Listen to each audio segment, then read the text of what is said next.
Hey sinners, this is Cintria, and welcome to another installment of Fallout 4 tutorials by me. So you know they're going to be awful. This video is going to be a collection of common mistakes to avoid, mistakes I personally made when working on your settlements, as well as a few cool tips that I think you should keep in mind. I actually already recorded this video, it took me 30 minutes, and I had forgot to hit the record button, so here's take 2. One of the first things that the mistake I made when I made my settlement is I thought that all craft benches and all settlements were automatically shared. And I thought the supply lines was kind of something else entirely. So I dumped all my stuff in 3 or 4 different settlements before realizing, oh, that wasn't the case.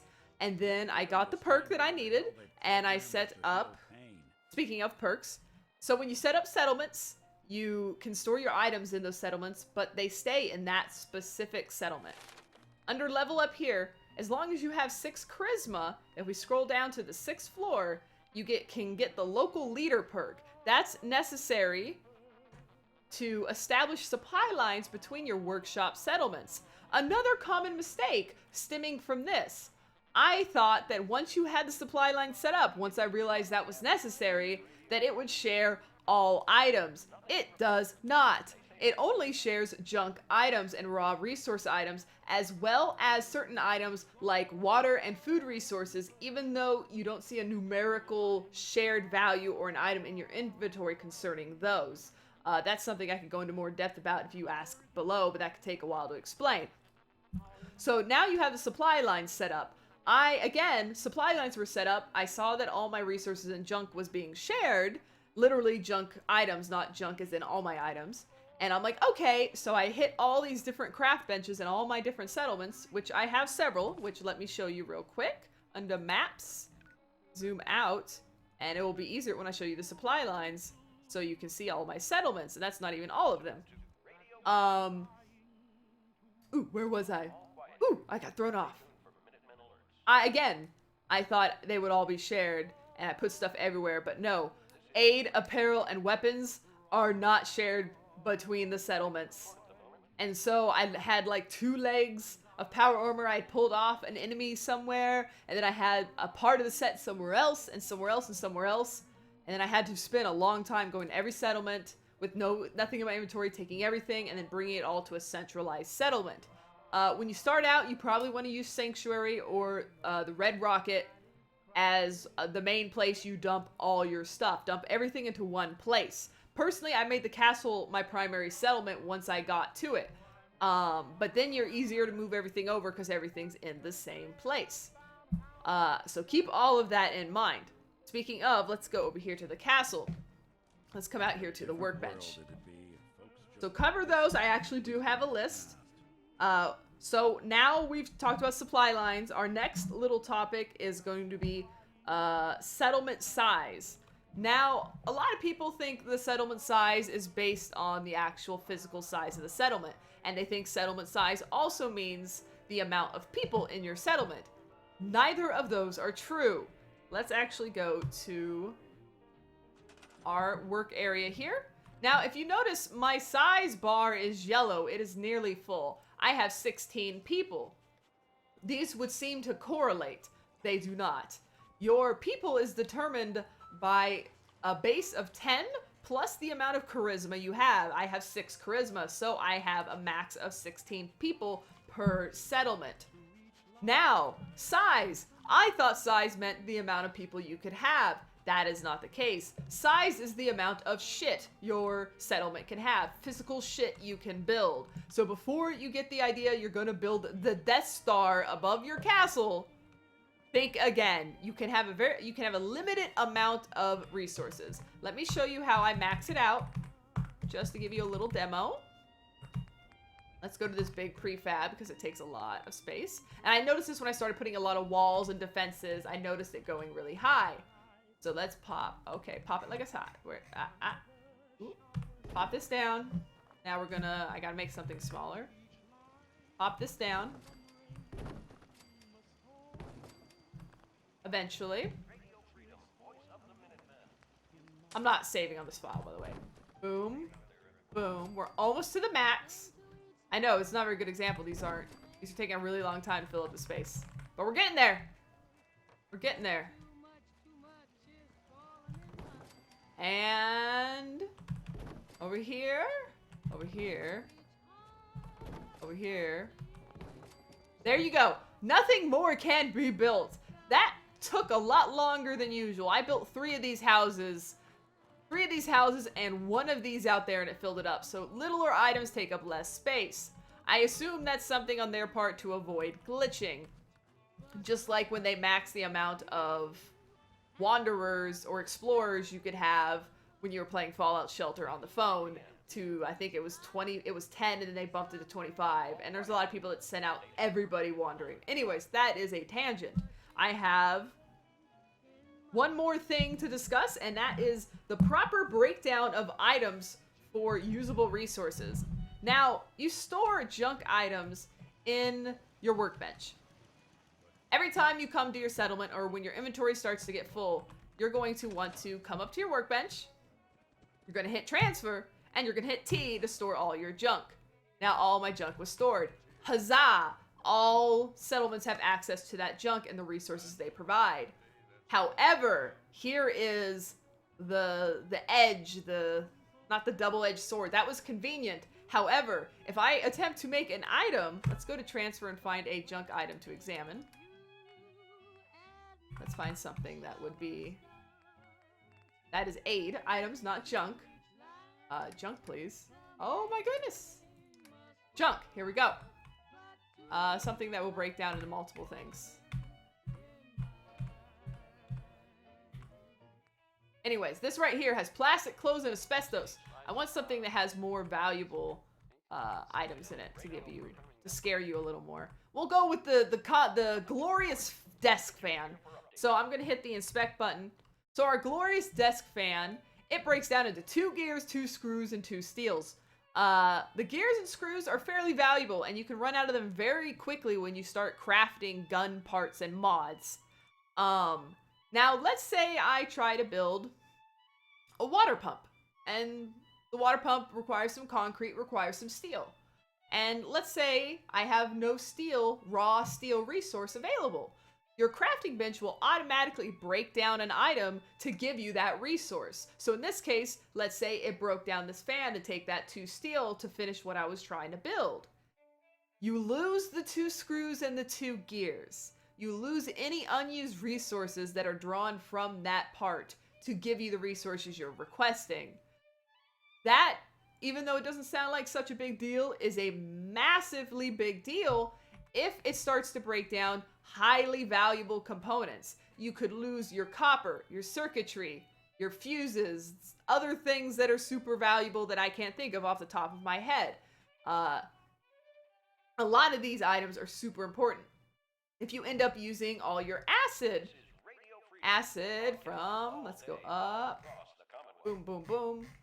Apparently I don't have any there, but your detergent stuff, the Abarax, has antiseptic, which you use to make stim packs. And if you are using a bunch of stuff that needs to use acid, for example, and you use up all of those, you lose all the antiseptic within those. Now, what am I trying to get to? Okay, the game sucks. It's gonna waste stuff. No, you don't have to waste stuff. You can take your stuff and you can dump it on the ground. You go into your inventory, you go to junk, and you're like, I don't want this junk. Toss it. I had some in there. I forgot. I already dropped it. Highlight it, drop it. It's all laying there on the floor. Okay, what now? You hovered over it, you just pick it up. What was the point of that? I don't know. Why did you do that? The reason you did that is because now we're going to enter the workbench mode, or whatever you want to call it.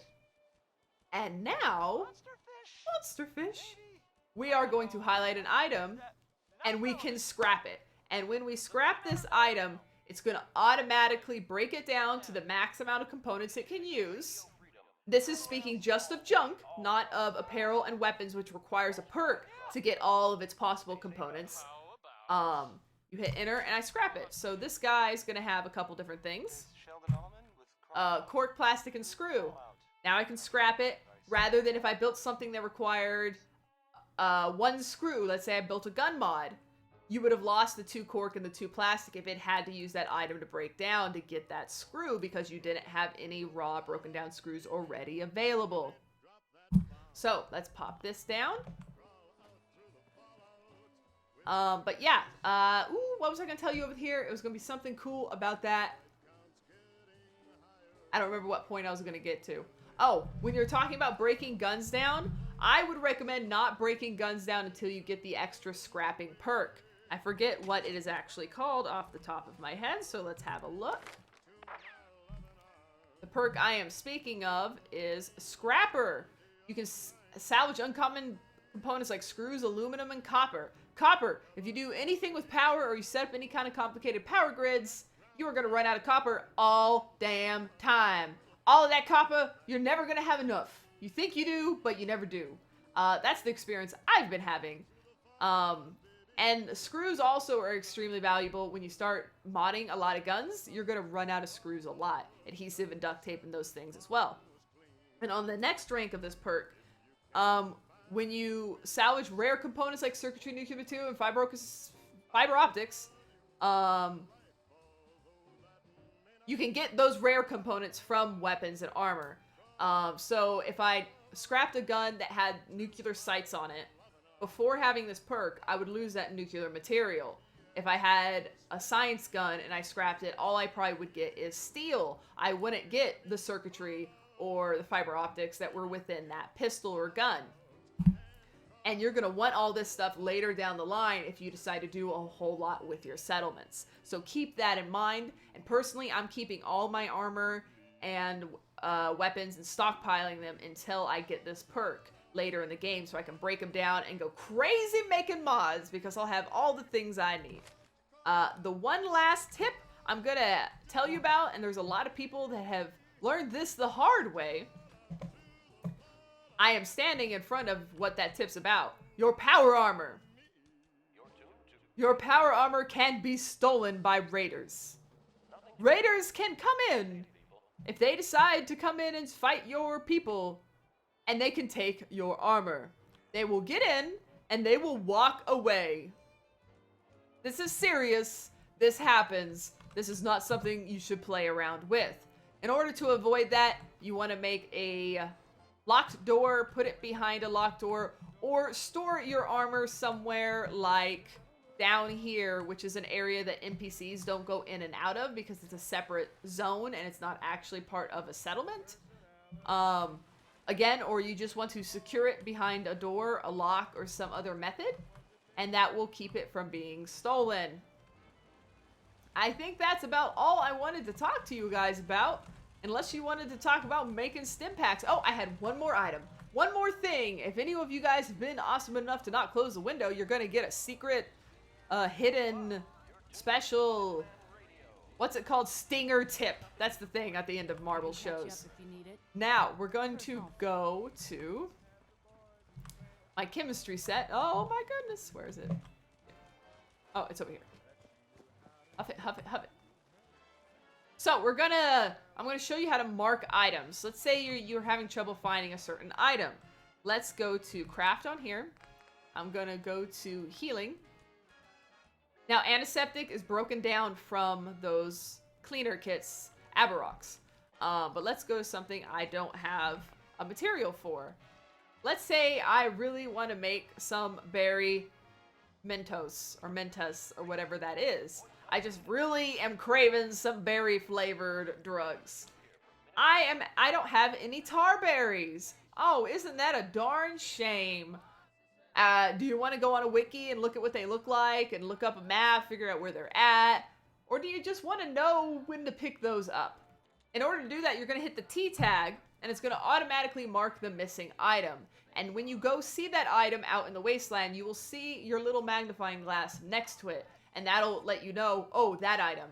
So if you're over encumbered or you're nearing capacity and you're running through an area with a ton of junk and you scroll over the junk, you'll see items that have a magnifying glass that you've marked. Let's say copper is something, or screws. There's a couple other ones, circuitry. Maybe those are the items you need, the crystals that you need for some things. You mark those all when you don't have any, and then you'll be able to identify them quicker if you don't want to just pick up everything and constantly be making trips back to your base. Anyways, I think that's all the tips and tricks and problems to avoid that I could think of at the moment. I hope you guys got something from this. Please let me know in the comments below if any of these tips or tricks helped you, and please give me some suggestions on some more videos to do because I'm running out of ideas. This is Centria signing out. I really appreciate you guys, and I hope to make another video again for you soon. Or rather, I will make another video. The question is, will you be watching it? Okay, signing out. Goodbye!